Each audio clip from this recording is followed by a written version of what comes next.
नमस्ते बच्चों, स्वागत है आपका आज के नए लेक्चर में। बच्चों, हम लोगों ने लास्ट सेशन में देखा था regarding the Bohr's atomic model. उसमें बेसिकली हम लोगों ने दो अच्छे खासे पार्ट कवर किए थे, तो जिसके दो हमने सीरीज़ बनाए थे। अब आपने वो देखा होगा और आपको वो चीज़ पूरी क्लियर हो चुकी होगी कि जब रदरफोर्ड जी का जो ड्रॉबैक आया था कि वो इलेक्ट्रॉन का पोजीशन नहीं बता पाए थे, मेन जो था, ठीक है। तो वो इलेक्ट्रॉन का पोजीशन कैसे होना चाहिए, वो एनर्जी लेवल्स, वो हर एक चीज़ जो है वो बोहर जी ने हमें बहुत अच्छे से और बहुत बारीकी से समझाई। बट यहाँ पर भी कुछ, ठीक है, ऐसी चीज़ें हुई जो बोहर जी एक्सप्लेन नहीं कर पाए। क्या था वो?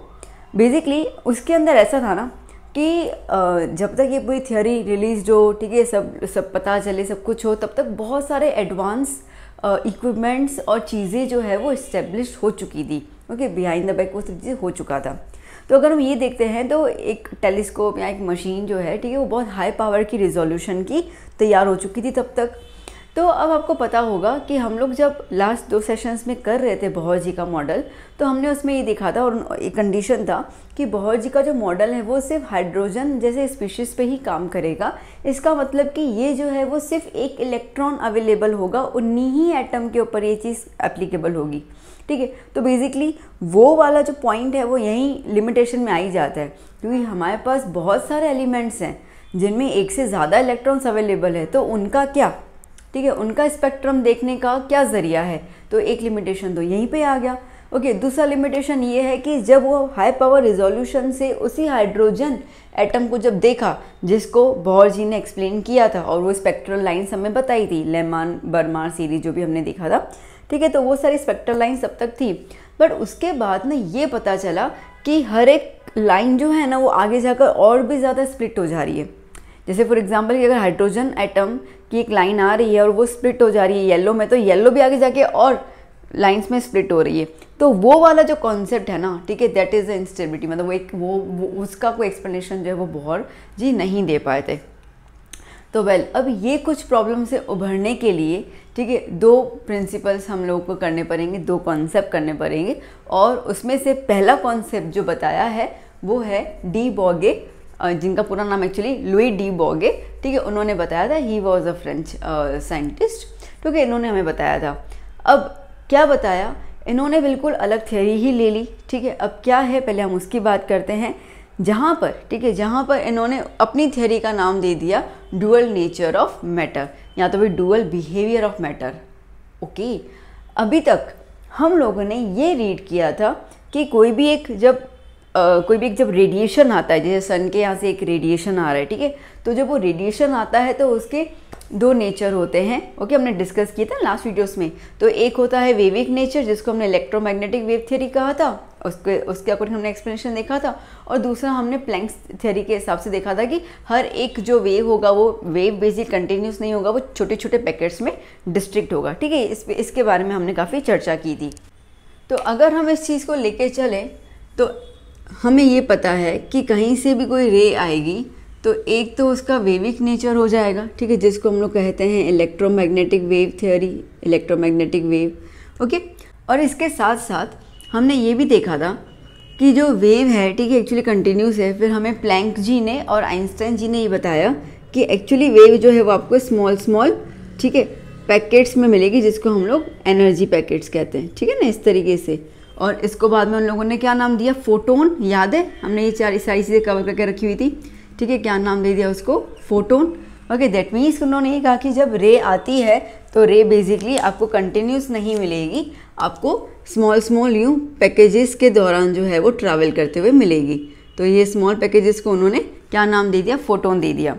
बाद में ये चीज़ क्लियर होगी कि एक रेडिएशन के अंदर ये दोनों बिहेवियर अवेलेबल होते हैं, क्योंकि कुछ एक्सपेरिमेंट्स ऐसे थे जहाँ पे ये बिहेवियर शो हो रहा था, कुछ एक्सपेरिमेंट ऐसा था जहाँ पे पार्टिकल बेस्ड बिहेवियर शो हो रहा था। तो फाइनली ये चीज़ क्लियर हो गई कि हर एक रेडिएशंस के अंदर we have the dual nature, okay, wave nature as well as the particle nature, ठीक है। अब तक तो कोई दिक्कत की बात नहीं थी, समझ में आ चुका था। अब यहाँ पर उन्होंने ये कहा, ठीक है, किन्होंने? डी ब्रॉय ने, ठीक है, डी ब्रॉय ने ये कहा कि जिस तरीके से आप लोगों ने रेडिएशन के अंदर ये दो नेचर देखे थे, सेम डिट्टो आपको नेचर दिखेंगे मैटर के अंदर। ओके, मैटर, अब आपको पता है मैटर मतलब सॉलिड लिक्विड गैस, है ना। अब तक तो हमें ये चीज़ पता ही है ना। ओके, मैटर मतलब सॉलिड, लिक्विड और गैस, और मैटर के अंदर मास तो होता ही है, ठीक है, तभी तो उसको मैटर कहेंगे।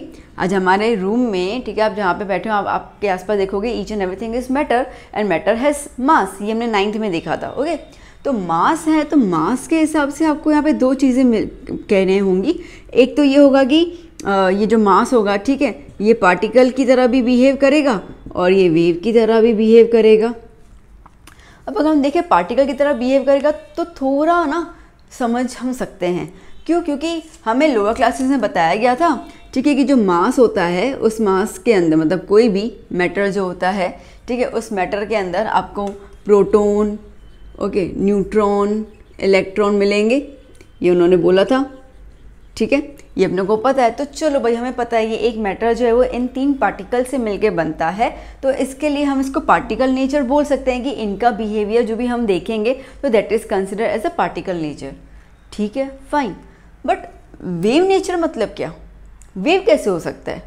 ठीक है, आज सन की रे, चलो भाई सन की रे तो वहाँ से इतना ट्रैवल करके आ रही है, तो मैं नहीं समझ रही कि भाई वेव की तरह आ रही है। आज ये मेरे पास मार्कर है, आपके पास पेन है, जो भी चीज़ें हैं, इसमें तो हमें कोई ऐसे वेविक नेचर नहीं दिख रहा है। और अगर वेव नेचर हम देखें भी तो मतलब उसकी एक लिमिटेशन होगी, फिर तो यहाँ से लेकर यहाँ तक, तो उस हिसाब से तो हर एक मैटर अलग अलग होता है, ठीक है, छोटे से छोटी चीज़ भी ले लो और बड़ी से बड़ी चीज़ भी ले लो, तो उस हिसाब से हम लोग वेवलेंथ कैसे पता करेंगे? ठीक है, तो जो मेन दिक्कत आई थी ना समझने की, वो क्या समझने की दिक्कत आई थी? वेवलेंथ, कि भैया अगर आप वेव नेचर कह रहे हो तो उसका वेवलेंथ तो होना चाहिए, तो वेवलेंथ कैसे पता करेंगे? वेवलेंथ का आप क्या बताओगे? तो लुई डी ब्रोगी जी ने कहा, टेंशन मतलब मैं बता रहा हूँ, ठीक है, आप लोगों ने क्वांटम थियोरी रीड की ना, जो पिछले चैप्टर्स में, पिछले लेक्चर्स में, हाँ रीड की है। तो उन्होंने कहा कि आपने क्या रीड किया उसके अंदर? आपने प्लैंक्स कांस्टेंट रीड किया ना? हमने बोला हाँ किया, ठीक है। उन्होंने बोला आपने आइंस्टाइन की थ्योरी भी रीड की ना? हमने बोला हाँ की। बस उन दोनों को मिला दो। कैसे? उन्होंने ये बोला कि जो यूनिवर्स होता है ना, ठीक है, जो यूनिवर्स होता है वो यूनिवर्स बेसिकली 2 चीज़ों से मिलके बनता है। यूनिवर्स 2 चीज़ों से मिलके बनता है। अच्छा, कौन सी 2 चीज़ें? बोला एक तो एनर्जी, ठीक है, और एक दूसरा मैटर।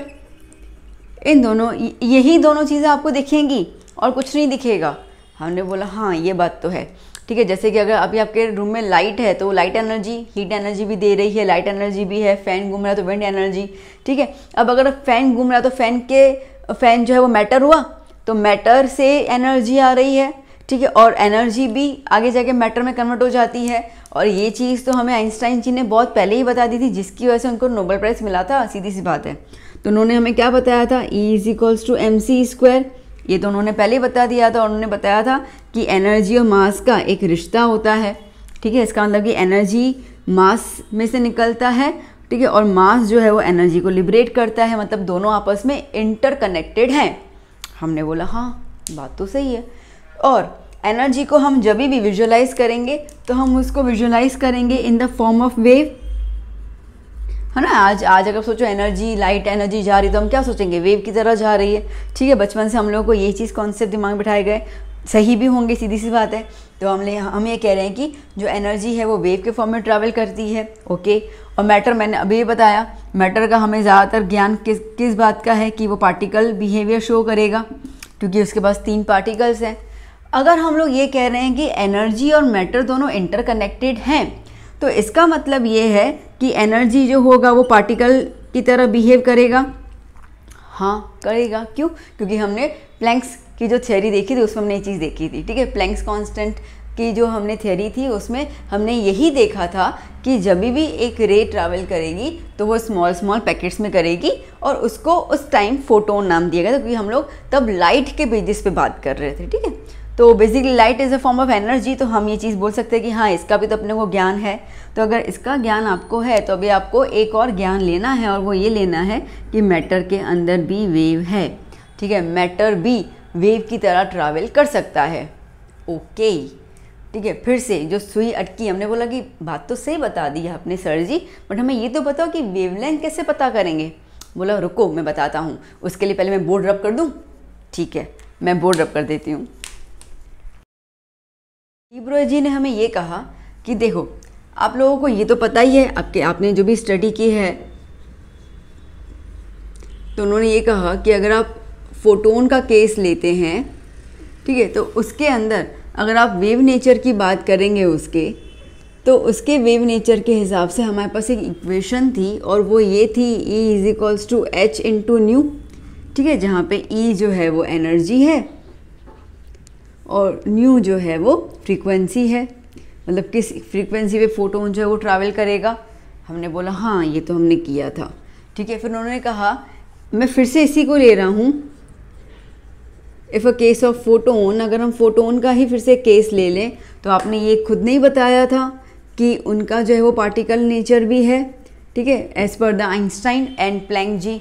तो हमने बोला हाँ, तो बोला उसका क्या फॉर्मूला था, तो हमने बोला उसका फॉर्मूला था E = mc², but basically E = h new जो है वो प्लैंक्स जी की थियोरी के हिसाब से इक्वेशन आया था, ठीक है। और E = mc² जो है वो आगे एक्सप्लेन किया था किसने, आइंस्टाइन जी ने।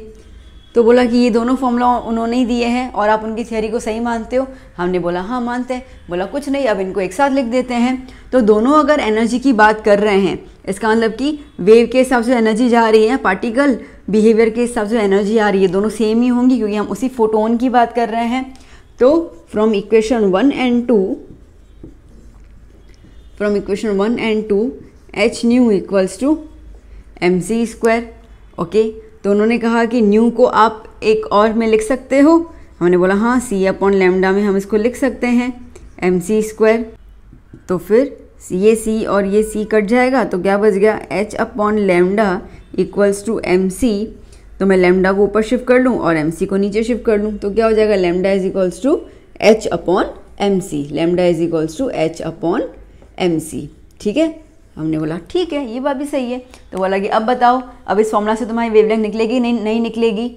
हमने कहा हाँ निकलेगी तो सही, बट फिर भी हमें एक प्रॉब्लम है। अब बोला अब क्या प्रॉब्लम है, हमने बोला कि c जो होता है ना सर जी, c तो होता है लाइट की स्पीड और हम तो बात कर रहे हैं मैटर की, ठीक है। तो मैटर को फिर से हम लोग लाइट के साथ कैसे एसोसिएट करें। तो उन्होंने बोला कि एक काम करो, ऐसे मत करो, ठीक है। यहाँ पे जो मास हमने लिया था, ये मास हमने फोटोन का लिया था। अब इसकी जगह पे आप ले लो मास ऑफ मटेरियल। अब मटेरियल मतलब क्या हो गया, इलेक्ट्रॉन, प्रोटॉन या न्यूट्रॉन, ठीक है, कुछ भी ऐसे कुछ पार्टिकल्स ले लो। तो यहाँ पे मैं एग्जांपल के थ्रू लिख देती हूँ इलेक्ट्रॉन, तो आपको आइडिया आ जाए क्योंकि सबसे ज़्यादा चर्चा तो हम इलेक्ट्रॉन की कर रहे हैं ना, ठीक है। हमने बोला ठीक है। और c वेलोसिटी, तो उन्होंने बोला कि यहाँ पे आप v ले लो, v दैट मीन्स की वेलोसिटी ऑफ मटेरियल, मतलब वही इलेक्ट्रॉन जिस स्पीड से भागेगा उसी को ही लोगे ना आप, ठीक है। तो उन्होंने बोला उसको ही ले लो। तो यहाँ पे इनके चेंजेस के हिसाब से हमारे पास इक्वेशन जाती है h = λ = h/m/v, ओके। अब पता चला m/v तो हमने पहले भी देखा हुआ है। m/v को हम लोग 9th स्टैंडर्ड में कहते थे मोमेंटम, याद आया, okay. Momentum that is mass into velocity, okay. तो इसका मतलब ये है कि P = mv, तो दैट इज λ = h/p भी लिख सकते हैं हम लोग यहाँ पर, ओके। तो mv भी लिख सकते हैं, p भी लिख सकते हैं, डिपेंड करता है हमको न्यूमेरिकल पर्पस पे क्या दिया होता है। तो कहा कि देखो अब मैंने आपको फॉर्मूला दे दी, तो ये फॉर्मूला जो है लैम्डा, ठीक है, ये आपको बता देगा कि किस वेवलेंथ से एनर्जी जो है वो ट्रैवल हो रही है आपके मैटर के अंदर। बात आई समझ में, ठीक है। तो इस तरीके से उन्होंने जो भी प्रॉब्लम थी, जो कॉन्सेप्ट था कि वेवलेंथ बताओ, तो वेवलेंथ का उन्होंने ये वाला इक्वेशन दे दिया जिसको हम लोग कहते हैं डी ब्रोगी इक्वेशन, ओके। वैसे ये फ्रेंच फिजिसिस्ट थे, ओके, और इसके लिए इनको 1929 में नोबेल प्राइज़ भी मिला था, बोलिए, ओके। ये थियोरी इन्होंने प्रेजेंट कब की थी, ये थियोरी इन्होंने प्रेजेंट की थी in the year 1924। In year 1924 this theory was presented और 1929 में उनको नोबेल प्राइज़ मिला था इसके लिए। कैसा लगा, समझ आया, ठीक है। तो इस तरीके से जो बोहर का जो प्रॉब्लम था, ठीक है, वो अभी करेक्ट होगा, अभी हुआ नहीं है, ठीक है, क्योंकि इसके अंदर बोहर की जो प्रॉब्लम था कि हाइड्रोजन में स्प्लिटिंग कैसे हो रहा है लाइंस का, ठीक है, तो वो वाला, और मल्टी इलेक्ट्रॉन्स के बारे में कि उसमें तो एक इलेक्ट्रॉन नहीं था, ठीक है, जब एक से ज़्यादा इलेक्ट्रॉन आएंगे तो कैसे स्पेक्ट्रल लाइंस को वेरीफाई करेंगे। तो यहाँ पर ये वाला पॉइंट जो है वो क्लियर हो जाता है। बट इसके साथ एक और थ्योरी जाती है हाइजेनबर्ग अनसर्टेनिटी प्रिंसिपल की, ठीक है। बट पहले अब इसको लिख दीजिए, फिर हम आगे बात करते हैं। अभी हमें इतना क्लियर हो गया कि मैटर जो है वो भी दोनों बिहेवियर शो कर रहा है, ठीक है, वेविक नेचर और पार्टिकल नेचर। Okay fine. तो अगेन क्वेश्चन दिमाग में आ नहीं रहा कि मैं मुझे समझा तो दिया, फिर मेरे पास ये चीज़ें हैं ना, तो ये चीज़ों में मुझे वेव और पार्टिकल ऐसे वाई आई कांट डिफ्रेंशिएट, मुझे दिख क्यों नहीं रहा इसके अंदर। तो ये चीज़ ना उनसे पूछी गई। तो इन्हीं, ठीक है, इन्हीं इक्वेशन को लेके मैं आपको एक एग्जांपल दे रही हूँ, मैं बता रही हूँ कि वहाँ पे, ठीक है, क्या प्रॉब्लम हुई थी। तो मैं इसको पहले रब कर दूँ।